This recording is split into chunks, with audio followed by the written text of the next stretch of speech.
నమస్తే. పటాన్చెరు నియోజకవర్గం అభివృద్ధి పదంలో దూసుకుపోతుంది. తెల్లాపూర్ మున్సిపాలిటీ చాలా అద్భుతమైన మున్సిపాలిటీ, ఇప్పుడు జీహెచ్ఎంసీ అయింది.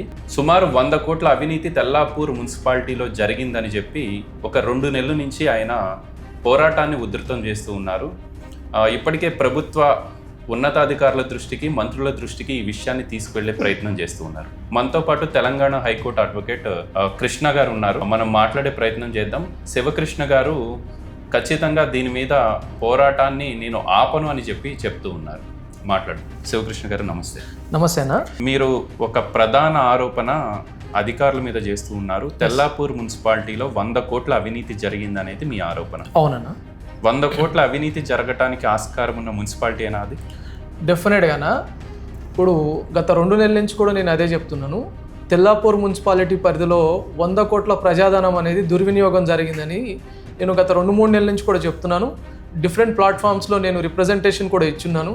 ఈ తెల్లాపూర్ మున్సిపాలిటీ కనుక చూసుకున్నట్లయితే ముత్తంగి, కొల్లూరు, పాటి, ఈ ఉస్మాన్ నగర్, తెల్లాపూర్ ఇవన్నీ కలిపి తెల్లాపూర్ మున్సిపాలిటీ కిందకి వస్తున్నాయి. ఈ తెల్లాపూర్ మున్సిపాలిటీలో మీరు మున్సిపాలిటీ స్టార్టింగ్ దగ్గర నుంచి ఇప్పుడు నేను చెప్పినటువంటి అన్ని విలేజెస్లో కూడా మీరు కమర్షియల్ షెడ్స్ని మీరు చూడొచ్చు. ఆ కమర్షియల్ షెడ్ని కనుక మీకు చూస్తే స్కామ్ ఎక్కడ జరిగింది అనేది మీకు అర్థమవుతుందన్నా. షెడ్లు అంటే చిన్న చిన్న వాళ్ళు కూడా ఇప్పుడు టిఫిన్ బండి కానివ్వండి, ఛాయ్ దుకాణాలు పెట్టుకునే వాళ్ళు చిన్న చిన్న షెడ్లు వేసుకొని రేకులు అమర్చుకొని వ్యాపారాలు చేసుకుంటుంటారు. అట్లాంటి వాళ్ళ గురించా మీరు మాట్లాడేది? ఏం జరుగుతుంది? నో అన్న, అంటే చిన్న చిన్న షెడ్లు, ఛాయ్ దుకాణాలు పెట్టుకునే వాళ్ళు వాళ్ళ గురించి నేను మాట్లాడలేదన్నా. నేనేం మాట్లాడుతున్నా అంటే ఇప్పుడు 5 గుంటల ల్యాండ్ ఉంటుంది. 5 గుంటల ల్యాండ్ అంటే ఆల్మోస్ట్ 600 గజాల ల్యాండ్ అవుతుంది. ఈ 400 నుంచి దాదాపుగా 3000, 4000, 5000 గజాల ల్యాండ్ గురించి నేను మాట్లాడుతున్నాను. సో ఈ ల్యాండ్లలోనే మనకి చాలా స్కామ్ జరిగింది అనేది నా ఎలిగేషన్ అన్న. ఏ విధంగా జరిగిందంటే ఈ మున్సిపాలిటీ పరిధిలో జరిగినటువంటి కన్స్ట్రక్షన్ అయినటువంటి షెడ్లు ఏవైతే ఉన్నాయో మీరు చూస్తే 2 ఫ్లోర్లు ఉంటాయి. అంటే G+1, G+2 ఉంటాయి. మీరు ఎక్కడైనా బిల్డింగ్లకు G+1, G+2 ఉండడం చూసారు, కానీ రేకుల షెడ్లకి G+1, G+2 చూడాలి అనుకుంటే మీరు తెల్లాపూర్ మున్సిపాలిటీకే రావాలి. ఈ తెల్లాపూర్ మున్సిపాలిటీలో మాత్రమే ఈ G+1 కానీ G+2 కానీ ఐరన్ షెడ్స్ మీరు చూస్తే ఐరన్ షెడ్లే ఈ విధంగా ఉంటాయి. ఎందుకు నేను ఈ ఎలిగేషన్ చేస్తా ఉన్నా అంటే, ఎగ్జాంపుల్కి ఒక 5 గుంటల అగ్రికల్చర్ ల్యాండ్ ఉందని అనుకుంది. 5 గుంటల అగ్రికల్చర్ ల్యాండ్ని మీరు కన్స్ట్రక్షన్ చేయాలి అంటే నాన్ అగ్రికల్చర్ ల్యాండ్గా కన్వర్ట్ చేయాలి. కన్వర్ట్ చేసినటువంటి నాన్ అగ్రికల్చర్ ల్యాండ్ని మీరు కన్స్ట్రక్షన్ పర్మిషన్ అప్లై చేయాలి మున్సిపాలిటీ నుంచి. అంటే పాత మున్సిపాలిటీలో అయితే మున్సిపాలిటీ నుంచి కన్స్ట్రక్షన్ పర్మిషన్ అప్లై చేస్తాము. అప్లై చేసిన తర్వాత మనం కన్స్ట్రక్షన్ చేసుకుంటాము. కానీ ఇప్పుడు మీరు చూస్తున్నటువంటి షెడ్లలో 90% ఆఫ్ ద షెడ్స్కి అగ్రికల్చర్ ల్యాండ్ కన్వర్షన్ చేయకుండానే దాని మీద డైరెక్ట్గా వితౌట్ పర్మిషన్ ఈ షెడ్లు అనేవి కట్టుకున్నారు. సో 90% మందికి కన్వర్షనే కాలేదు. 100% ఉన్నటువంటి షెడ్లలో ఏ షెడ్కు కూడా పర్మిషన్ లేదన్న. వాస్తవానికి తెల్లాపూర్ మున్సిపాలిటీలోకి మనం ఎవరు ఎంటర్ అయినా పెద్ద పెద్ద బ్రాండ్స్కి సంబంధించిన వాళ్ళే మీరు చెప్పిన ఈ షెడ్లు 2 ఫ్లోర్లు 3 ఫ్లోర్లు వేసి కనపడతారు. సామాన్యులు చాలా తక్కువ కనిపిస్తారు అనుకోండి. ఈవెన్ పిజ్జాలు, బర్గర్లు అమ్మే లాంటి పెద్ద పెద్ద బ్రాండ్లు కూడా ఇప్పుడు ఈ ఐరన్ కన్స్ట్రక్షన్స్ మీద 2 ఫ్లోర్లు 3 ఫ్లోర్లు వేస్తున్నట్టు మనకు చాలా స్పష్టంగా కనిపిస్తుంది. ఎగ్జాక్ట్లీ అన్న. బార్ల దగ్గర నుంచి మనకి కార్ల షోరూమ్ల దగ్గర నుంచి పెద్ద పెద్ద హోటల్స్ దగ్గర నుంచి మీకు వైన్స్ దగ్గర నుంచి ఉన్నటువంటి ప్రతి కన్స్ట్రక్షన్ కూడా పెద్ద పెద్ద కన్స్ట్రక్షన్స్ అన్నీ కూడా మీకు ఆ షెడ్లలో ఉన్నటువంటి, నేను ఏ ఒక్క చిన్న షెడ్ కన్స్ట్రక్షన్ గురించి కూడా మాట్లాడలేదన్న. ఈ ఉన్నటువంటి బ్రాండెడ్ షెడ్ల గురించే మనం ఇప్పుడు మాట్లాడుతున్నాం. అంటే ఎట్లా ఇప్పుడు అది లీగల్ కాదా? ఇప్పుడు వాళ్ళు ఐరన్తో బిల్డ్ చేస్తున్నట్టు మనకి చాలా స్పష్టంగా కనపడుతుంది. ఒక అడ్వకేట్గా మీకే తెలుస్తుంది ఈ ఐరన్కి సంబంధించి కొన్ని రూల్స్ అండ్ రెగ్యులేషన్స్ ఉంటాయని నేను కూడా విన్నాను. అట్లా అడ్డదిడ్డంగా ఐరన్తో 3-4 ఫ్లోర్లు వేయొచ్చా? వేయడానికి రాదన్న. పర్మనెంట్ స్ట్రక్చర్స్ అనేవి మ్యాండేటరీ.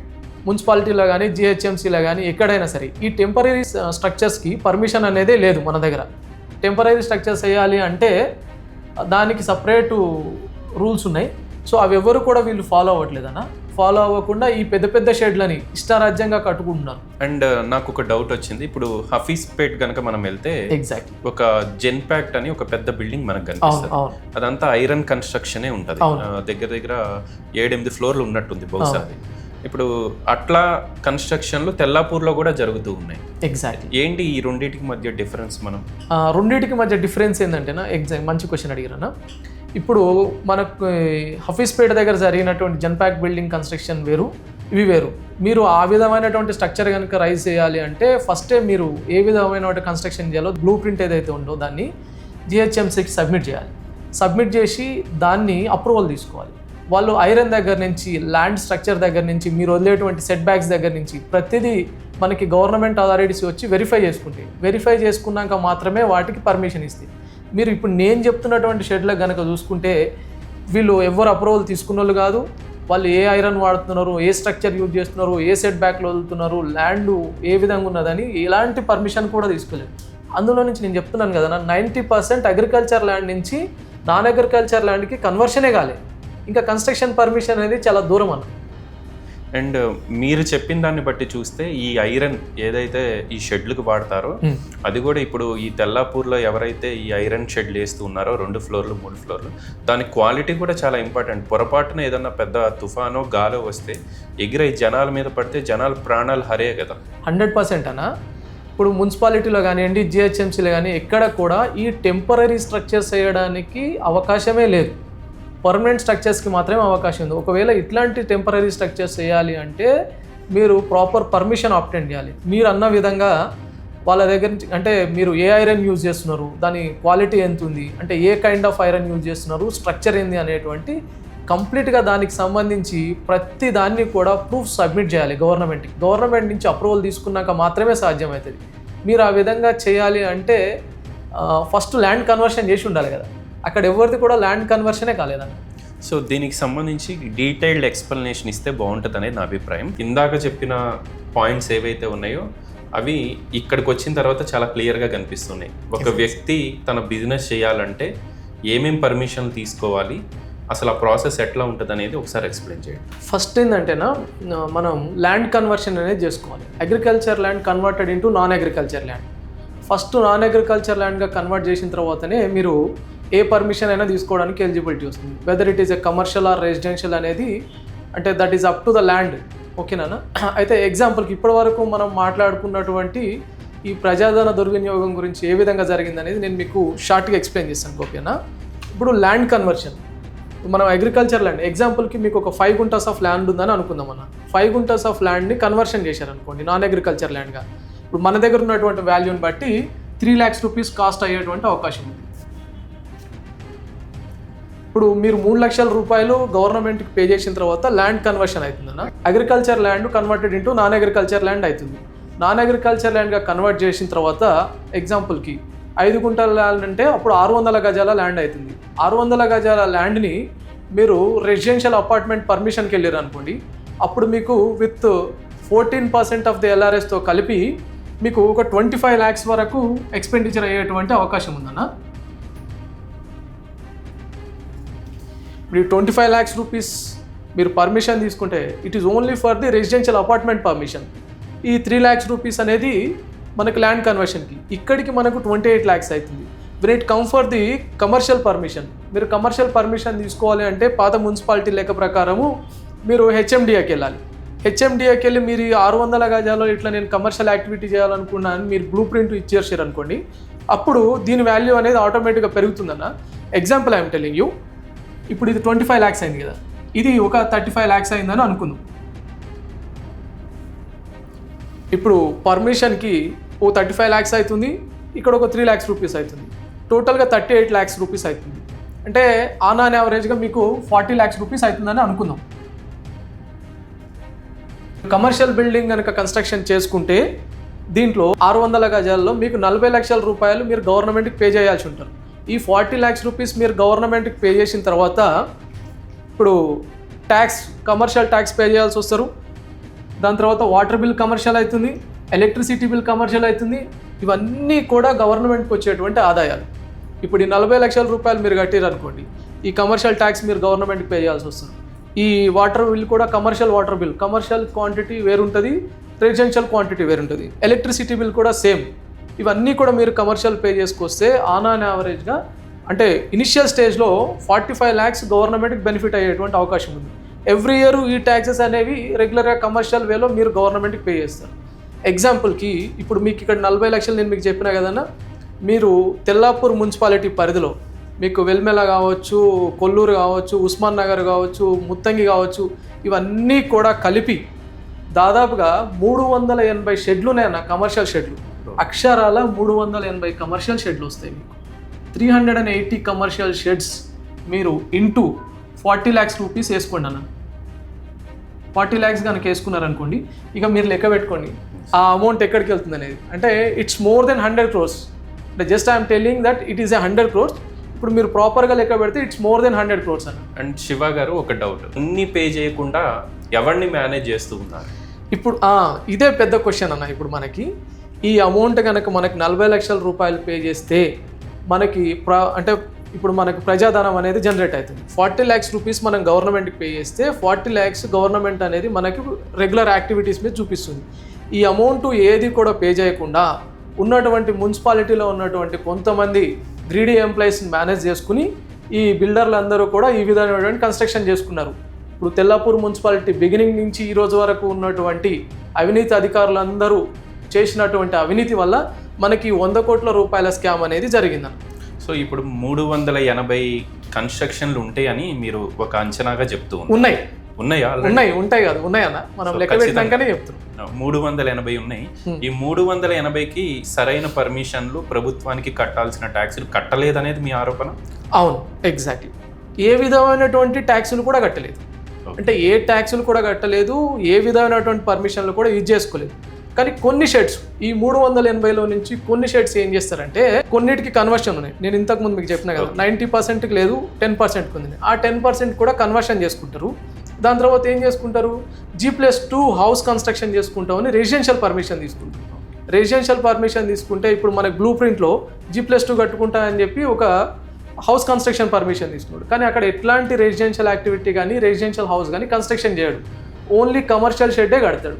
అంటే ఇది ఇంకో విధంగా ప్రభుత్వాన్ని పక్కదారి పట్టిస్తారు అన్నట్టు. ప్రభుత్వాన్ని పక్కదారి పట్టించి ఈ లోకల్లో ఉన్నటువంటి మున్సిపల్ అధికారులను మేనేజ్ చేసుకుని చేస్తున్నటువంటి యాక్టివిటీస్ ఇవన్నీ.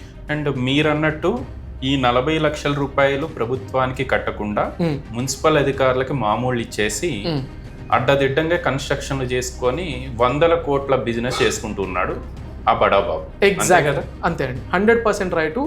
ఓన్లీ ఇప్పుడు వాళ్ళ పాకెట్ నిండుతున్నటువంటి ఒక స్వార్థంతోనే మున్సిపల్లో ఉన్నటువంటి కొంతమంది స్వార్థపరులైనటువంటి ఎంప్లాయీస్ వాళ్ళ పాకెట్ నిండుతుంది అనేటువంటి దానికి వాళ్ళు ఆ అమౌంట్ని గవర్నమెంట్కి ట్యాక్స్ రూపంలో కానీ ఈ పర్మిషన్స్ రూపంలో కానీ గవర్నమెంట్కి ఇవ్వనీయకుండా వాళ్ళు సొంత పైసలు తీసుకుని వాళ్ళు చేసినటువంటి ఈ ప్రజాధన దుర్వినియోగం, 100 కోట్ల ప్రజాధన దుర్వినియోగం. అండ్ అధికారుల గురించి మనం మాట్లాడదాం. దానికన్నా ముందు ఈ బిజినెస్లు చేసేవాళ్ళు ఏమి సామాన్యులు ఉండరు. మల్టీనేషనల్ బ్రాండ్స్కి సంబంధించి తెల్లాపూర్ వెళ్తే మనకి రోడ్డు మీద కనిపిస్తాము. ఎగ్జాక్ట్లీ.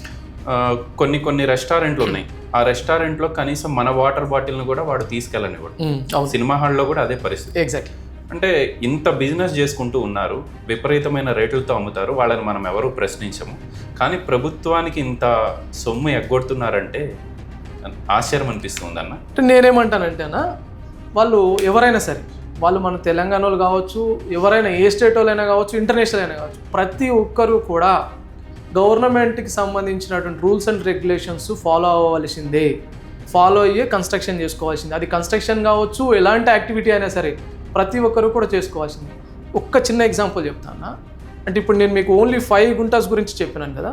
ఇప్పుడు అదే తెల్లాపూర్ మున్సిపాలిటీలో మీరు ప్రాపర్గా వెరిఫై చేస్తే ఒక్కొక్క కన్స్ట్రక్షన్ చేస్తున్నటువంటి అంటే unauthorised shed 18,000 SFT, 10,000 SFT, 15,000 SFT ఉన్నటువంటి ప్లేసెస్ కూడా ఉన్నాయి. అవి హోటల్స్ కావచ్చు, షెడ్లు కావచ్చు, కమర్షియల్ కాంప్లెక్స్లు కావచ్చు, ఏదైనా కావచ్చు. అంటే 10,000 SFT ఉన్న 10,000 SFT ఉన్నటువంటి ల్యాండ్ అంటే అప్పుడు అది మనకు 2,000 గజాల వరకు వెళ్ళిపోతుంది అన్న, 3,000 గజాల వరకు కూడా వెళ్ళిపోతుంది. అంటే నేను యావరేజ్గా చెప్పినాను మీకు, మీరు ప్రాపర్గా కనుక లెక్క పెడితే ఇట్స్ మోర్ దెన్ 100 crores. ఇప్పుడు అదే 100 కోట్లు తెల్లాపూర్ మున్సిపాలిటీకి వస్తే రోడ్లు, అండర్ గ్రౌండ్ డ్రైనేజీలు, ప్రజా అవసరాలకి ప్రభుత్వాలు వినియోగించుకోవచ్చు కదా. 100% యూజ్ చేయొచ్చు అన్న. ఇప్పుడు మీరు 100 కోట్ల రూపాయల ప్రజాధనం కనుక ప్రాపర్గా మనం కలెక్ట్ చేసి అదే అమౌంట్ని మనం మున్సిపాలిటీ మీద పెడితే ఒక్కసారి ఇమాజిన్ చేసుకోండి, 100 కోట్ల రూపాయల ప్రజాధనం కనుక ఒక మున్సిపాలిటీ మీద స్పెండ్ చేస్తే ఎంత గొప్ప యాక్టివిటీస్ చేయొచ్చు. మనకు పార్కులు డెవలప్మెంట్ చేయొచ్చు, రోడ్లు కావచ్చు, డ్రైనేజ్ కావచ్చు, ఇతర లైటింగ్ కావచ్చు, ఎంత మంచి యాక్టివిటీస్ వస్తాయి. మున్సిపాలిటీ అద్భుతంగా డెవలప్ అవుతుంది. సో దానివల్ల మున్సిపాలిటీకి ఇంకా అంటే ఒక అభివృద్ధి చెందినటువంటి మున్సిపాలిటీ కనుక అయితే పబ్లిక్ ఎక్కువ మంది వచ్చి అక్కడ అంటే డెవలప్మెంట్ యాక్టివిటీస్ ఎక్కువ జరిగేటువంటి అవకాశం ఉంటుంది కదా. ఇది చెప్పాల్సిన బాధ్యత ఎవరిదన్నా? ఇప్పుడు పర్మిషన్లు ఇచ్చేది ఎవరు? అంటే అధికారులే వీళ్ళకి హింట్ ఇస్తూ ఉన్నారా, మీరు 40 లక్షలు కట్టొద్దు, మాకు ఎంతో కొంత ఇస్తే మేము నడిపించుకోమని పర్మిషన్ ఇస్తామనేదా? A1 నుంచి కూడా ఉన్నటువంటి సమస్య ఇది. ఇప్పుడు ఒక అనాథరైజ్ స్ట్రక్చర్ మీ దగ్గర లేచింది అంటే అనాథరైజ్ స్ట్రక్చర్ రైజ్ అయినప్పుడు దాన్ని క్వశ్చన్ చేయాల్సినటువంటి ఫస్ట్ రైట్ ఎవరికి ఉంటుందన్న? మున్సిపాలిటీకి ఉంటుంది. అంటే ఇంతకుముందు ఉన్నటువంటి మున్సిపాలిటీ వెరీ రీసెంట్లీ మనకి కన్వర్షన్ అయింది, జిహెచ్ఎంసీలో కలిసింది. సో పాత రోజుల నుంచి మున్సిపాలిటీలో ఉన్నప్పటి నుంచి వాళ్ళు కనుక క్వశ్చన్ చేసి ఉంటే, ఒక అనాథరైజ్ స్ట్రక్చర్ రైజ్ అయిన రోజున Day 1 వాళ్ళు వెళ్ళి కనుక ఈ క్వశ్చన్ చేసి ఉంటే అది ఆటోమేటిక్గా డెమాలిషన్ చేయడమా లేదంటే వాడే అంటే దాన్ని కూల్చుకోవడమా ఏదో జరుగుతుంది అన్న. కానీ వీళ్ళు ఎంకరేజ్ చేయడం వల్ల కొంతమంది స్వార్థపరులైనటువంటి ఎంప్లాయీస్ వాళ్ళ జేబులు నింపుకోవడానికి చేసినటువంటి యాక్టివిటీ తప్ప ఇది ఇంకోటి కాదన్న. వాళ్ళే ఎంకరేజ్ చేస్తున్నారు ఎగ్జాక్ట్లీ. అండ్ దీని మీద ఎటువంటి యాక్షన్ ఉంటే ఈ ఏదైతే ప్రజాధనం ఉందో దాన్ని ప్రభుత్వానికి చేరే విధంగా మనం చేయగలుగుతాం? అయితే గత 2 months నుంచి కూడా నేను అదే ఫైట్ చేస్తున్నాను. మనం విజిలెన్స్కి ఆల్రెడీ కంప్లైంట్ ఇచ్చినాము, విజిలెన్స్ ఎంక్వైరీ నడుస్తుంది. తెల్లాపూర్ మున్సిపాలిటీ మీద విజిలెన్స్ ఎంక్వైరీ నడుస్తుంది. సో విజిలెన్స్ ఎంక్వైరీ నడిచిన తర్వాత ప్రాపర్ యాక్షన్ తీసుకుంటారని చెప్పేసి నేను ఇది చేస్తున్నాను. ఒకవేళ విజిలెన్స్ ఎంక్వైరీ అయిన తర్వాత కూడా మేము ఏసీబీని కూడా అప్రోచ్ అవుతాం దీని మీద. ఒకసారి ఈడీని కలిసి నా దగ్గర ఉన్నటువంటి ఏ డాక్యుమెంట్స్ అయితే ఉన్నాయో అవన్నీ చూపెట్టి ఈడీకి కూడా ప్రాపర్గా ఎక్స్ప్లెయిన్ చేసేటువంటి ప్రయత్నం చేస్తున్నాను. అదే కనుక జరిగి ఈడీ కనుక కాగ్నిజెన్స్ తీసుకుని దీని మీద యాక్షన్ తీసుకుంది అనుకోండి, 100 కోట్ల ప్రజాధనం దుర్వినియోగం ఎవరెవరైతే చేశారో వాళ్ళందరి మీద కూడా ప్రాపర్ యాక్షన్ ఉంటుందన్న. వాళ్ళందరినీ సస్పెండ్ చేయడం కానీ వాళ్ళందరినీ జైలుకు పంపడం కానీ ఇట్లాంటి యాక్షన్ అనేది 100% ఉంటుంది. దీనివల్ల వేరే దగ్గర ఎక్కడ కూడా మన నియోజకవర్గంలో ఇలాంటి ఇల్లీగల్ యాక్టివిటీస్ చేయడానికి గవర్నమెంట్ ఎంప్లాయీస్ అందరూ భయపడి ప్రాపర్గా వర్క్ చేయాలనేదే నా అంబిషన్. ఇప్పుడు మనకి జిహెచ్ఎంసీలో కలిసిందని అనుకుంటున్నాం. జిహెచ్ఎంసీ కమిషనర్ గారు అపాయింట్మెంట్ కూడా తీసుకుని సార్ కూడా ఇంతకుముందు జరిగినటువంటి అవినీతి ఏదైతే ఉందో దాన్ని ఇప్పుడు జిహెచ్ఎంసీ కమిషనర్ గారు కూడా క్లియర్గా ఎక్స్ప్లెయిన్ చేసి దీని మీద యాక్షన్ తీసుకోమని మళ్ళీ రిక్వెస్ట్ పెడతాను. అండ్ చిన్న విషయం, ఇప్పుడు కమిషనర్గా మొన్నటి వరకు తెల్లాపూర్ మున్సిపాలిటీలో ఒక యంగ్ అండ్ డైనమిక్ ఆఫీసర్ అని అందరూ చెప్తా ఉన్నారు. ఆయన దృష్టికి ఏమన్నా తీసుకెళ్లారా? ఏమన్నా సమాచారం కనుక్కునే ప్రయత్నం చేశారా? ఈ 380 షెడ్లకు సంబంధించి ఆయన ఏమన్నా ఆన్సర్ ఇచ్చారా మీకు? డెఫినెట్ అంటే ఆల్రెడీ నేను కంప్లైంట్స్ ఇచ్చిన అన్న ఆయనకి. ఇప్పుడు ఇంతకుముందు ఉన్నటువంటి అంటే నిన్నటి వరకు ఉన్నటువంటి మున్సిపల్ కమిషనర్ గారిని కూడా ఇచ్చినాను. నేను కంప్లైంట్స్ ఇచ్చాను, అనేక సార్లు వారిని వెళ్ళి కలవడం జరిగింది. కానీ నాకు ఎలాంటి యాక్షన్ కూడా ఇనిషియేట్ చేయలేదన్న. సో మీరు చూస్తారు రేపు విజిలెన్స్లో మేము ఎవరెవరి పేర్లు రాసి కంప్లైంట్ ఇచ్చినాను, ఎవరెవరి మీద ఎంక్వైరీ జరుగుతుందని వితిన్ సూన్ మీ అందరికి కూడా తెలుస్తుందన్న. అండ్ ప్రజలకు తెలియకుండానే ఇప్పుడు మీరు చెప్పిన దాన్ని బట్టి 100 కోట్లు జనాలయ్యే, తెల్లాపూర్ ప్రజలే పాపం ముక్కుపిండి వసూలు చేస్తారు ఇదే అధికారులు ట్యాక్స్. ఈ బడాబాబుల్ని ఇట్లా అడ్డదిడ్డంగా వదిలేసి వాళ్ళ దగ్గర ఏదో చిన్న చిత్కా అమౌంట్ తీసుకోవటం వల్ల ఆగమవుతుంది, నష్టం జరుగుతుంది ప్రజలకి. 100% అల్టిమేట్గా మన దగ్గర విక్టిమ్ వచ్చేసి కామన్ మ్యాన్ అవుతాడన్నా. ఎవరు కూడా బడాబాబు ఎవరు కూడా విక్టిమ్ కాదు మన దగ్గర. కామన్ మ్యానే విక్టిమ్ అవుతాడు. కామన్ మ్యాన్ డెవలప్మెంట్ ఆగిపోతుంది. సో ఎవరైతే గ్రౌండ్ స్టేజ్లో ఉన్నారో వాళ్ళకి Day 1 నుంచి కూడా ఏ బెనిఫిట్ రాకుండా ఉండడమే దీనికి రీజన్. సో దాని గురించని ఇప్పుడు మన ఫైట్ అన్నట్టు. ఈ 100 crores కనుక ప్రాపర్గా వసూలు చేసి అన్నిటినీ డెమాలిషన్ చేసి షెడ్లన్నిటినీ ప్రాపర్ పర్మిషన్స్ ఇచ్చి కన్స్ట్రక్షన్ చేపిస్తే ఇప్పటికి కూడా 100 కోట్ల ప్రజాధనం అనేది గవర్నమెంట్కి వస్తుంది. ఆటోమేటిక్గా డెవలప్మెంట్ అనేది జరుగుతుంది. పెద్ద పెద్ద కాలనీల్లో కావచ్చు, చిన్న చిన్న స్లమ్లలో కావచ్చు, ప్రతి దగ్గర కూడా డెవలప్మెంట్ యాక్టివిటీ చేయడానికి మనకు అవకాశం దొరుకుతుంది. అండ్ ఈ సబ్జెక్ట్ శివకృష్ణ గారు తీసుకోవడానికి కారణం ఏంటి? ఎందుకు వచ్చింది ఆలోచన మీకు? ఎందుకంటే ఇట్లాంటి విషయాలు ఎవరు ఎక్స్పోజ్ చేయరు. ఇంత నష్టం జరుగుతూ ఉంది ప్రభుత్వానికి కూడా. ఎందుకు తీసుకున్నారు ఈ సబ్జెక్ట్? ఎక్కడొచ్చింది ఆలోచన? బేసికల్లీ అదే అన్న, నేను ఇంతకుముందు కూడా మీకు చెప్పినాను కదా, మీకు షెడ్లు అనేవి మీరు ఎక్కడ చూసినా, ఏ మున్సిపాలిటీలో చూసినా, ఎక్కడ చూసినా మీకు ఓన్లీ సింగిల్ ఫ్లోర్తోనే షెడ్లు ఉంటాయి. ఒకసారి తెల్లాపూర్ వెళ్ళినప్పుడు చూస్తే ఇవి G+1 G+2 షెడ్స్ ఉన్నాయి అన్నట్టు. ఇదేంది G+1 G+2తో షెడ్లకు పర్మిషన్ ఇచ్చారా, వీళ్ళు ఏమైనా HMDA నుంచి పర్మిషన్ తెచ్చుకున్నారా అని ఎంక్వైరీ చేసినాక మనం యాక్షన్ స్టార్ట్ చేసినామన్నా. ఫస్ట్ మనం ఒక 4-5 మీద కంప్లైంట్ ఇచ్చినాము. 4-5 బిల్డింగ్ల మీద కంప్లైంట్ ఇచ్చి స్లోగా స్టార్ట్ చేసి ఇచ్చుకుంటూ పోతే ఇవన్నిటికీ వేటికి కూడా పర్మిషన్ లేదని మనకు స్లోగా తెలిసింది. ఒక బిల్డింగ్ ఉంటుందన్న, అంటే ఒక కమర్షియల్ బిల్డింగ్ ఉంటుంది తెల్లాపూర్లో. అదే కంటిన్యూస్గా ఒక కమిషనర్ ఏం చేస్తాడంటే, ఇది కమర్షియల్ బిల్డింగ్ ప్రాపర్గా లేదు, దీనికి ఎట్లాంటి ఇది కూడా లేదు, రెసిడెన్షియల్ పర్మిషన్ తీసుకుని కమర్షియల్ కడుతున్నారని ఒక కమిషనర్, పాత కమిషనర్ క్యాన్సిల్ చేస్తాడు. ఇప్పుడు వచ్చినటువంటి కొత్త కమిషనర్ ఏం చేస్తాడంటే దాన్ని అప్రూవల్ చేస్తాడు అన్నట్టు, నోనో దీనికి పర్మిషన్ ఉందని చెప్తాడు. ఇవన్నీ కూడా మీరు చూసుకుంటే అవినీతికి నిదర్శనం ఈ తెల్లాపూర్ మున్సిపాలిటీలో అనేది మనం చెప్పొచ్చు అన్న. అంటే డౌన్ టు అంటే మీరు ప్రాపర్గా ఎంక్వైరీ మీరు కూడా ఎంక్వైరీ చేస్తారు పర్సనల్గా నాకు తెలిసి. మీరు కూడా ప్రాపర్గా ఎంక్వైరీ చేస్తే అంటే అవుట్ సోర్సింగ్ ఎంప్లాయీ దగ్గర నుంచి స్టార్ట్ చేసి అంటే టాప్ ఆఫీసర్ వరకు ప్రతి ఒక్కరు కూడా ఇందులో ఇన్వాల్వ్ అయి ఉన్నారు అనేది నా ఎలిగేషన్ అన్న. సో దీని మీద ప్రాపర్ యాక్షన్ తీసుకుంటారు గవర్నమెంట్ అనేది నాకు ఉన్నటువంటి నమ్మకం. అమీన్పూర్లో నిలబడి మాట్లాడుతూ ఉన్నాం, మొన్నటి వరకు మున్సిపాలిటీ ఉండే.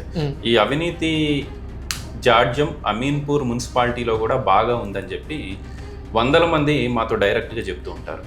ఈ అమీన్పూర్ గురించి ఏమన్నా దృష్టి పెట్టదలుచుకున్నారా? అన్న అమీన్పూర్ గురించి కూడా మాట్లాడాలన్న.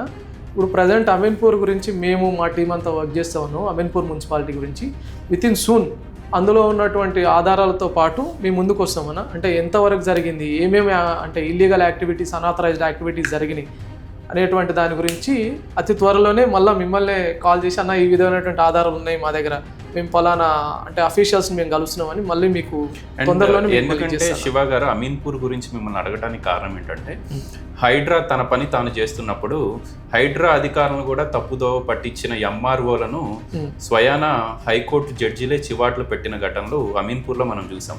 అధికారులు కోర్టులను కూడా తప్పుదోవ పట్టించిన ఘటనలు మన అమీన్పూర్ నుంచే మొదలయ్యాయి అని చెప్పి జడ్జిలు కూడా వాళ్ళతో అన్న మాటలు. అందుకోసం అమీన్పూర్ మీద కూడా కొంత దృష్టి పెట్టాల్సిన అవసరం ఉంది, ఈ ఇల్లీగల్ కన్స్ట్రక్షన్స్ మీద. డెఫినెట్గా అదే చెప్తున్నాను కదా, దాని మీదనే వర్కౌట్ చేస్తూ ఉన్నాము మేమంతా కూడా. అమీన్పూర్ మున్సిపాలిటీలో జరిగినటువంటి అవినీతి కూడా, గవర్నమెంట్ ల్యాండ్లు ఎవరెవరు కబ్జా చేశారు, గవర్నమెంట్ ల్యాండ్లో ఉన్నటువంటి స్ట్రక్చర్స్ ఏంది, ఇట్లాంటి పర్మిషన్ లేకుండా కట్టినటువంటి అనాథరైజ్ స్ట్రక్చర్స్ ఏంది, వీటన్నిటి మీద కూడా వర్కౌట్ చేస్తున్నామన్నా.